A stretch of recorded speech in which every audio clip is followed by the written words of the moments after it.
বন্ধুরা, আপনাদের সকলকে স্বাগত জানাই আমাদের আজকে দেবপ্রয়াগ থেকে রুদ্রপ্রয়াগ ভ্রমণ পর্বে। এখন সকাল 7টা বাজে। রেডি হয়ে দাঁড়িয়ে আছি দেবপ্রয়াগের বদ্রীনাথ কেদারনাথ মন্দির কমিটির গেস্ট হাউসের চাতালে। এবারের মতো দেবপ্রয়াগকে বিদায় জানানোর সময় হয়ে গেছে। দেবপ্রয়াগে আজ আমাদের 4র্থ দিন। সত্যি বলতে কি, দেবপ্রয়াগ আমার ভীষণ ভালো লেগেছে। যেমন মনোমুগ্ধকর প্রাকৃতিক সৌন্দর্য, তেমনই অনেক গুরুত্বপূর্ণ তীর্থস্থান রয়েছে এখানে। সেই ভালো লাগার রেশটুকুকে মনের অন্তরালে গচ্ছিত রেখে বেরিয়ে পড়লাম নতুন যাত্রার উদ্দেশ্যে। ওপরে দেবপ্রয়াগ বাসস্ট্যান্ডে যাওয়ার জন্য সিঁড়িপথ ধরলাম। এই 3 দিনে অনেকবারই এই সিঁড়ি দিয়ে ওঠানামা করেছি। সিঁড়ি দিয়ে ওঠার সময় ভাগীরথীর গর্জন ও দূরের পাহাড়ের প্রাকৃতিক সৌন্দর্য দেখে একটু থমকে দাঁড়ালাম। তবে আবার এখানে আসার ইচ্ছা নিয়ে গন্তব্যস্থলের দিকে এগিয়ে চললাম। দেবপ্রয়াগ ভীষণ ভালো জায়গা। আপনারা যদি কেদারনাথ বদ্রীনাথ যান তবে দেবপ্রয়াগের জন্য 2 দিন রাখতে পারেন। আমরা দেবপ্রয়াগের যেসব তীর্থভূমি দেখেছি সেসব জায়গার ভিডিওগুলো আপনারা দেখেছেন কয়েকটি পর্বে। সারা জীবন মনে থাকবে দেবপ্রয়াগ সঙ্গমের উচ্ছল ভাগীরথী ও শান্ত অলকানন্দা নদীর মিলন ক্ষেত্র, সাথে রঘুনাথ মন্দির দর্শন। ভুলতে পারবো না চন্দ্রবদনী মায়ের মন্দির দর্শনের সুন্দর অভিজ্ঞতা। উফ, কি সুন্দর পরিবেশ সেখানকার। দিনের পর দিন গেলেও এসব স্মৃতি মনের খাতায় উজ্জ্বল অক্ষরে লেখা থাকবে। এই কয়েকদিনের ভ্রমণের কথা মনে করতে করতেই হেঁটেই পৌঁছে গেলাম দেবপ্রয়াগ বাসস্ট্যান্ডে। এখান থেকে রুদ্রপ্রয়াগ যাওয়ার বাস পেয়ে যাব। ইচ্ছা আছে শ্রীনগর নেমে কমলেশ্বর মন্দির দেখে সেখান থেকে বেরিয়ে ধারী দেবী মন্দির দেখে তারপর আমরা যাব রুদ্রপ্রয়াগ। কিছুক্ষণের মধ্যে বাস পেয়ে গেলাম। বাসের ভেতরে বেশ ফাঁকা। সাধারণত লোকাল মানুষেরাই এই বাসে করে যাতায়াত করে। কিছুক্ষণের মধ্যেই বাস ছেড়ে দিল। ঘুরতে এলে সকলেই সাধারণত গাড়ি ভাড়া করেই রুদ্রপ্রয়াগ চলে যায়। তবে লোকাল ট্রান্সপোর্টে করে চলাফেরা করলে ঘুরতে আসার বাজেট অনেক কমে যায়।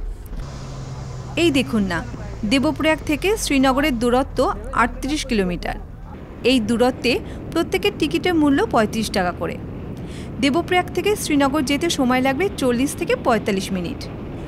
বাসে করে আমরা দুধারে পাহাড়ের সৌন্দর্য দেখতে দেখতে এগিয়ে চলেছি।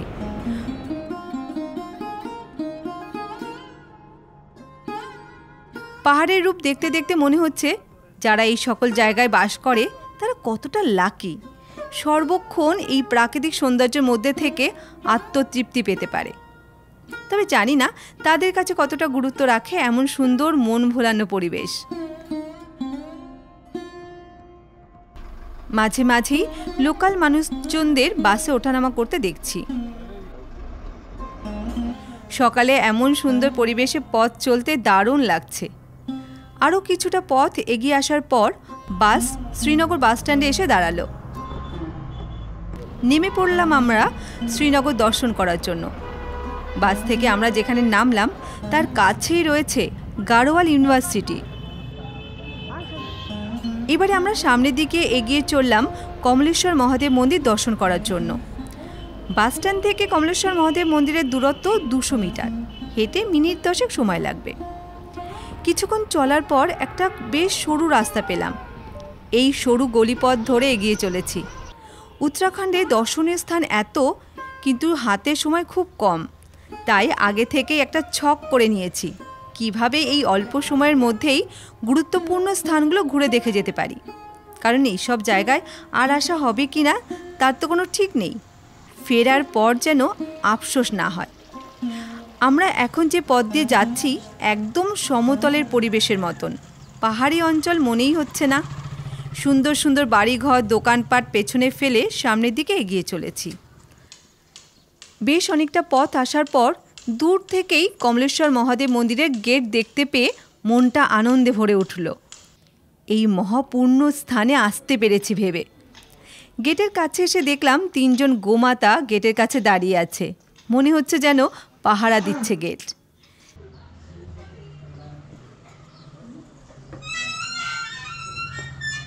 গেট থেকে ভেতরে ঢুকেই অসাধারণ এক আধ্যাত্মিক পরিবেশ অনুভব করলাম।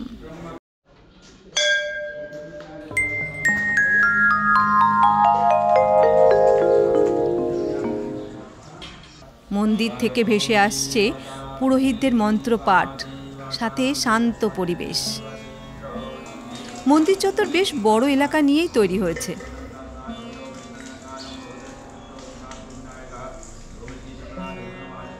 মূল মন্দিরে যাওয়ার আগে বেশ কয়েকটা মন্দির রয়েছে।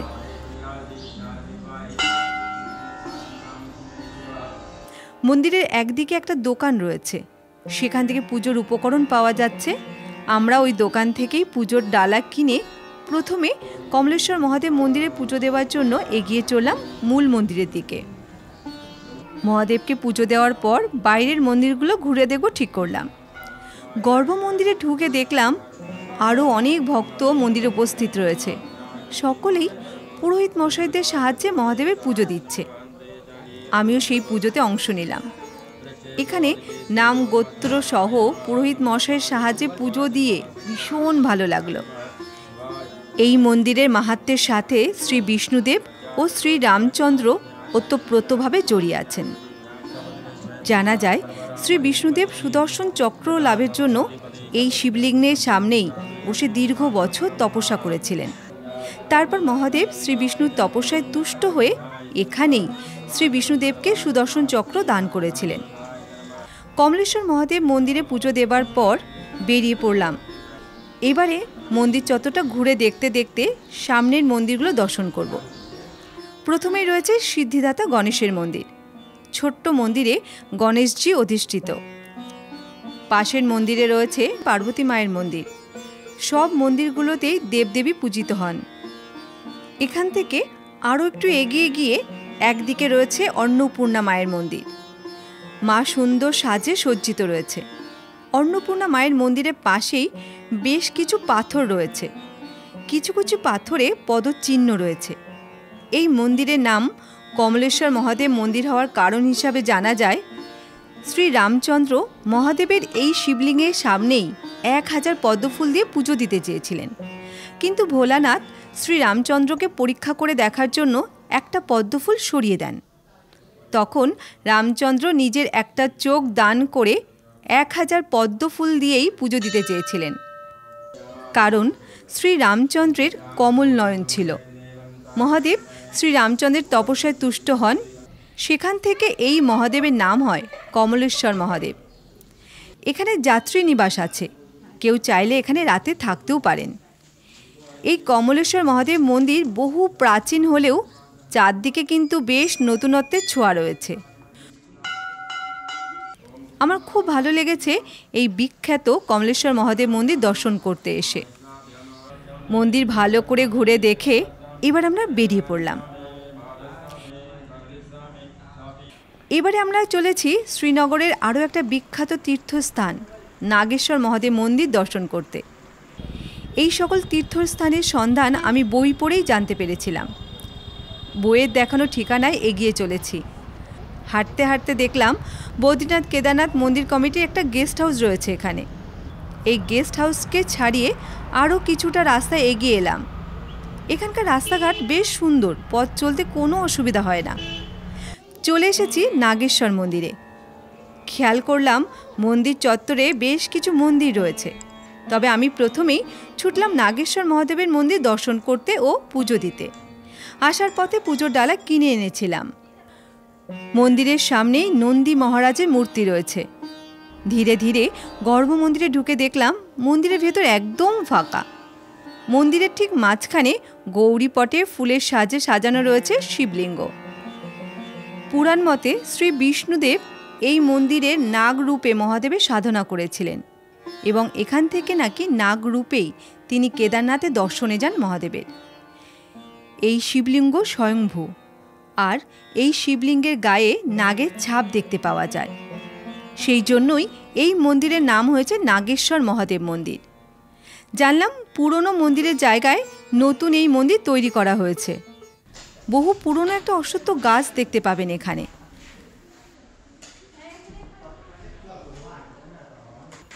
পুরো মন্দির চত্বর ভালো করে দেখে মহাদেবকে প্রণাম জানিয়ে বেরিয়ে পড়লাম। এবারে আমরা যাব নাগেশ্বর মন্দিরের থেকে একদম কাছেই আছে রাম সীতা মন্দির দেখতে। হেঁটে মিনিট 2 সময় লাগবে। আমরা মন্দির চত্বরে ঢুকে গেলাম। দেখলাম মন্দির বন্ধ আছে, জানা যায় এই মন্দির আদিগুরু শঙ্করাচার্য প্রতিষ্ঠা করেছিলেন।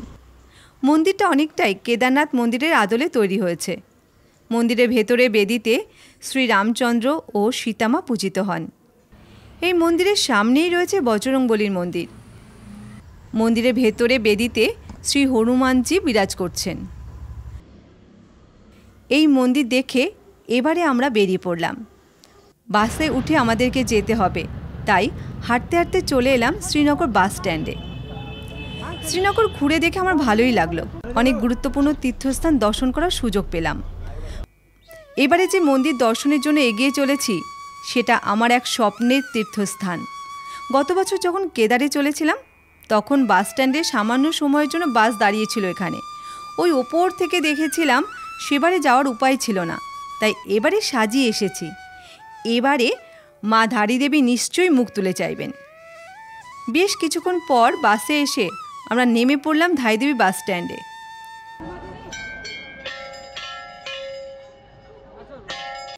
ধারীদেবী মন্দির অলকানন্দা নদীর জলের ওপরে, তাই বাস স্ট্যান্ড থেকে অনেকটাই নিচের দিকে নামতে হবে। মন্দিরের পথে পুজোর উপকরণ পাওয়া যায়। আমরা সেখান থেকে পুজোর ডালা কিনে নিয়েছিলাম। সুন্দর বাঁধানো ঢালু রাস্তা ধরে এগিয়ে চললাম। দারুণ লাগছে। সামনের দিকে যেতে চারদিকে শোভা মন প্রাণ জুড়িয়ে যাচ্ছে। সব থেকে ভালো লাগছে ধারীদেবী মন্দিরে আসার আমার অনেক দিনের ইচ্ছা পূরণ হতে চলেছে। অনেকটা পথ আসার পর দেখলাম রাস্তার মাঝে এখানেও অনেক পুজোর ডালা কিনতে পাওয়া যায়, তাই আপনারা আগে থেকে না কিনলে এখানেও ডালা পেয়ে যাবেন। রাস্তা কিন্তু খুবই ভালো, আসতে কোনো অসুবিধা হচ্ছে না। অনেকটা পথ আসার পর দেখলাম মন্দিরে যাবার জন্য প্রথম প্রবেশদ্বার। অলকানন্দা নদীর ওপর দিয়ে তৈরি এই পথ সরাসরি মন্দিরে চলে গেছে। তবে এই পথে যেতে যেতে ভাবছিলাম কত সুকৌশলে এই পথ সহ জলের ওপরে মন্দির তৈরি করা হয়েছে। চলে এলাম মন্দিরে ঢোকার মূল প্রবেশদ্বারে।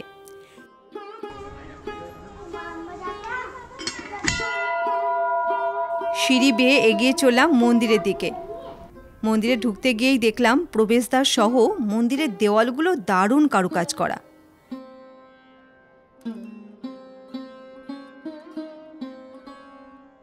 ধীরে ধীরে চলে এলাম গর্ভমন্দিরে। এখানে মায়ের প্রতিমা আর 5টা দেবী মূর্তি থেকে আলাদা। এখানে শুধু মায়ের মুখমণ্ডল পূজিত হয়। এখানে মায়ের মুখমণ্ডল পূজিত হওয়ার কারণ হিসাবে জানা যায়, কোনো এক প্রাকৃতিক বিপর্যয়ের সময় মায়ের এই মুখমণ্ডল জলে ভেসে ভেসে এখানে একটা বড় পাথরের কাছে এসে আটকে যায়। তারপর স্বপ্নাদেশ পেয়ে এখানকার গ্রামবাসীরা মন্দির তৈরি করে মায়ের পুজো শুরু করেছিল। তবে এখন যে মন্দিরে আমি দাঁড়িয়ে আছি, এই মন্দির নতুনভাবে 2013 সালে তৈরি করা হয়েছিল। পুরোহিত মশাইয়ের কাছ থেকে জানতে পারলাম এখানে মা 3 বেলায় 3 রূপে দর্শন দেন। সকালে কিশোরী রূপে, দুপুরে যুবতী রূপে আর সন্ধ্যাবেলায় বৃদ্ধা রূপে। এখন আমরা দেখছি লাল চেরলিতে সজ্জিত মায়ের যুবতী রূপ। অনেক ভক্ত রয়েছে মন্দিরের ভেতরে। এখানকার পুরোহিত মশাইরা বিশ্বাস করেন মায়ের মুখমণ্ডল এখানে পূজিত হচ্ছে, তবে মায়ের দেহ রয়েছে এখান থেকে বেশ কিছুটা দূরে কালীমঠে। আমরা সকলের সাথে পুজো দিলাম। তবে এইটুকু বলতে পারি, পুজো দিয়ে শান্তি পাওয়া যায় অসাধারণ। নাম গোত্র সহ পুজো দেওয়া হয় সকলের। মায়ের মুখমণ্ডলের পাশে সিদ্ধিদাতা, কালভৈরব এবং ক্ষেত্রপাল রয়েছে। তবে মন্দিরের ভেতরে ফটোগ্রাফি নিষিদ্ধ। বিশেষ অনুমতিতে আমার পক্ষে আপনাদেরকে ধারী মায়ের মন্দির দেখানোর সুযোগ হলো। মায়ের মূর্তিও আপনাদেরকে দেখাতে পেরে আমার খুব ভালো লাগছে। ধারী মায়ের মন্দির এবং মায়ের মূর্তি দেখে আপনাদের কেমন লাগছে কমেন্ট বক্সে একটা কমেন্ট করে জানাবেন। ধারী মায়ের কাছে পুজো দিয়ে মনে প্রার্থনা জানিয়ে অনেক শান্তি নিয়ে বেরিয়ে পড়লাম। এবারে আমরা মন্দির চত্বরটা ভালো করে ঘুরে দেখব। ঘুরতে ঘুরতে আমরা চলে এলাম যেখানে প্রাচীন মন্দির ছিল সেই জায়গাটাতে। এখানে একটা যজ্ঞকুণ্ড আছে এবং এই যজ্ঞকুণ্ডে সবসময় আগুন থাকে।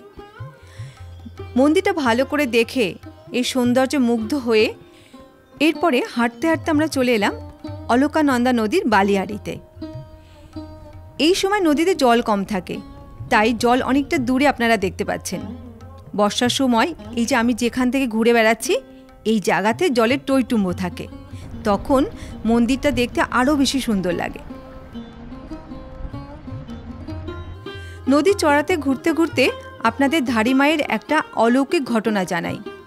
2013 সালে যেদিন কেদার সহ উত্তরাখণ্ডে বিপর্যয় নেমে এসেছিল, তার আগের দিন জলবিদ্যুৎ প্রকল্পের জন্য ধাড়িমায়ের প্রাচীন মন্দির ভেঙে মায়ের মূর্তি অন্য জায়গায় স্থাপন করা হয়েছিল। তার ঠিক পরের দিনই উত্তরাখণ্ডে নেমে আসে সেই ভয়াবহ বিপর্যয়। বিপদের কারণ বুঝতে পেরে ওই সংস্থা থেকে প্রকল্প বাদ দেয়। তারপর এই নতুন মন্দির তৈরি করে মাকে এখানে ফিরিয়ে আনা হয়। সেই জন্যই বুঝতেই পারছেন ধাড়ি মাকে কেন এত জাগ্রত বলে মনে করা হয়, কেন উত্তরাখণ্ডবাসী মাকে 4 ধামের রক্ষাকর্ত্রী হিসাবে মনে করেন। এখানকার এত সুন্দর পরিবেশ ছেড়ে কিছুতেই যেতে চাইছে না মন। তাই এখানকার মায়ের কাছে প্রার্থনা জানালাম আমি যেন আবার আসতে পারি।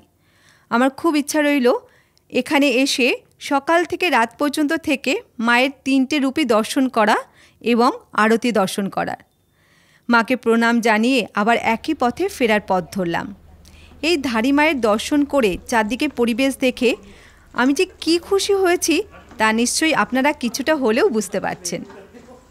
হাঁটতে হাঁটতে আমরা চলে এলাম আবার ধাড়িদেবী বাস স্ট্যান্ডে। বাস এই পথে বেশ অ্যাভেলেবেল, কিছুক্ষণ পরপরই বাস পাওয়া যায়। তাই একটু দাঁড়াতেই আমরা রুদ্রপ্রয়াগ যাওয়ার বাস পেয়ে গেলাম। আমার খুব ইচ্ছা যদি আজ রুদ্রপ্রয়াগ সঙ্গমে সন্ধ্যারতি দেখতে পারি, তবে আজকে সারাটা দিন দারুণ কাটানো হবে। বাসে উঠে আবার প্রাকৃতিক সৌন্দর্য দেখতে দেখতে এগিয়ে চলার পালা।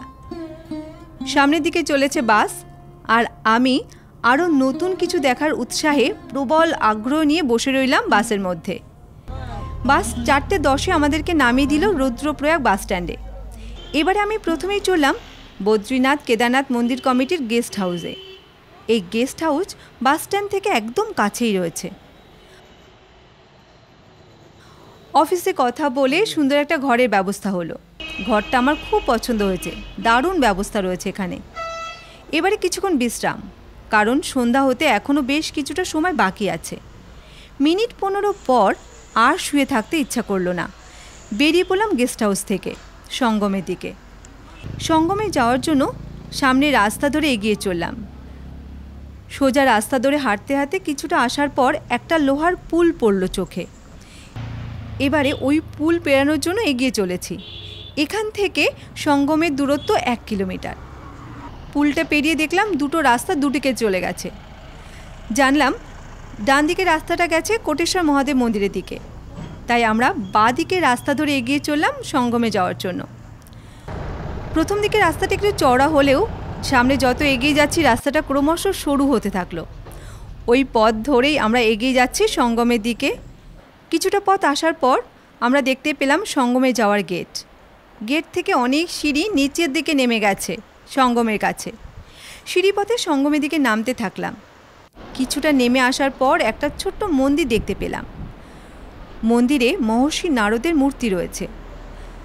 জানতে পারলাম এখানেই ঋষি নারদ বহু বছর ধরে মহাদেবের তপস্যা করেছিলেন। মহর্ষি নারদের মূর্তির সামনে মহাদেবের যে মূর্তিটা রয়েছে, ওই রূপের দিকে তাকে মনে হলো যেন প্রাণবন্ত মহাদেব। এই মন্দিরের কাছেই রয়েছে যোগমায়া দেবীর মন্দির। গর্ভগৃহে সুন্দর সাজে মা বেদিতে অবস্থান করছেন। এই মন্দিরের মধ্যে মায়ের দর্শন পেয়ে ভালো লাগলো। এবারে সামনে সিঁড়ি দিয়ে এগিয়ে চললাম সঙ্গমের দিকে। বেশ কয়েকটা সিঁড়ি নামতে হবে, আর সিঁড়িগুলো বেশ উঁচু উঁচু। সিঁড়ি ধাপে ধাপে পেরিয়ে আমরা চলে এলাম সঙ্গমের কাছে। এখানে মন্দাকিনী নদী ও অলকানন্দা নদীর সঙ্গমস্থল। মন্দাকিনী নদী এসেছে কেদারনাথের দিক থেকে, আর অলকানন্দা নদী এসেছে বদ্রীনাথের দিক থেকে। দুই দিক থেকে আসা পবিত্র দুই জলধারা এই স্থানে মিলিত হয়ে এই স্থানকে তীর্থভূমিতে পরিণত করেছে। এই সঙ্গমের জলে স্নান করে মহাদেবের পুজো করতে পারলে পুণ্য লাভ হয়। মন্দাকিনী নদীর জলধারা তুলনামূলক কম, ভীষণ ভালো লাগছে এখানে। এখানেই রয়েছে নারদ শিলা। জানা যায় এই শিলার ওপর এক পায়ে দাঁড়িয়ে মহর্ষি নারদ 100 বছর ধরে মহাদেবের তপস্যা করেছিলেন। এই স্থানে খুব একটা লোকজনের দেখা পেলাম না, তবে এখানকার বেশ শান্ত পরিবেশ আর তার সাথে ঠান্ডা বাতাস শরীরের সকল ক্লান্তি ভরিয়ে দিল। ভীষণ ভালো লাগছে এখানে এসে। এবারে যাব রুদ্রনাথ মহাদেব মন্দির দেখতে। তাই সিঁড়িপথ দিয়ে আমরা ধাপে ধাপে ওপরের দিকে উঠতে থাকলাম এবং এসে পৌঁছালাম মন্দিরে যাওয়ার গেটে। আমরা মন্দির চত্বরে পৌঁছে দেখলাম এখানে ছোট ছোট বেশ কিছু মন্দির রয়েছে। আমরা প্রথমে গেলাম রুদ্রনাথ মহাদেব মন্দিরে ভোলানাথকে দর্শন করার জন্য। পুরোহিত মশাইয়ের কাছে জানলাম এই মন্দির পুনরুদ্ধার করেন আদিগুরু শঙ্করাচার্য। আরও জানলাম মহাদেব মহর্ষি নারদের তপস্যায় তুষ্ট হয়ে এই স্থানেই তাকে দর্শন দিয়ে বলেছিলেন তোমার সকল ইচ্ছা পূরণ হবে। সেই থেকে এই রুদ্রনাথ মহাদেব মানুষের কাছে মনস্কামনা পূরণের দেবতা হিসাবে গণ্য করা হয়। রুদ্রনাথ মহাদেব মন্দির চত্বরে সকল মন্দিরগুলো ভালো করে দেখে ঘুরে এবারে আমরা চললাম সঙ্গমের দিকে, কারণ এবারে আরতির সময় হয়ে যাচ্ছে। যে জায়গায় আরতি হয় সেখানে পৌঁছেছে দেখলাম কিছু ভক্ত জমায়েত হয়েছে আরতি অনুষ্ঠানে। আমিও যোগ দিলাম সেই অনুষ্ঠানে। আপনারা দেখতেই পাচ্ছেন একদম আড়ম্বরহীন এই আরতি অনুষ্ঠান। 2 থেকে 3 জন সেবক আরতি করে চলেছে। প্রথমে কিছুক্ষণ ধরে সমবেত কণ্ঠে সন্ধ্যাগীতি গেয়ে এই পূর্ণ স্থানকে বন্দনা করলেন। বেশ কিছুক্ষণ চলল সেই গান। তারপর শুরু হলো আরতি পর্ব।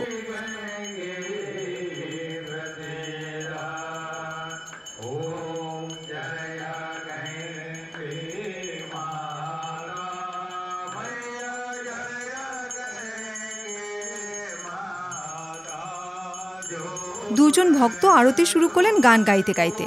তারপর সেই প্রদীপ তুলে দিলেন উপস্থিত ভক্তদের কাছে। একে একে আমরা সকলেই আরতি করলাম মায়ের, যেটা আমাদের প্রত্যেকের কাছে বড় পাওনা। এই সুযোগ সব জায়গায় থাকে না। ভক্তিভরে বেশ কিছুক্ষণ ধরে চলল এই আরতি অনুষ্ঠান।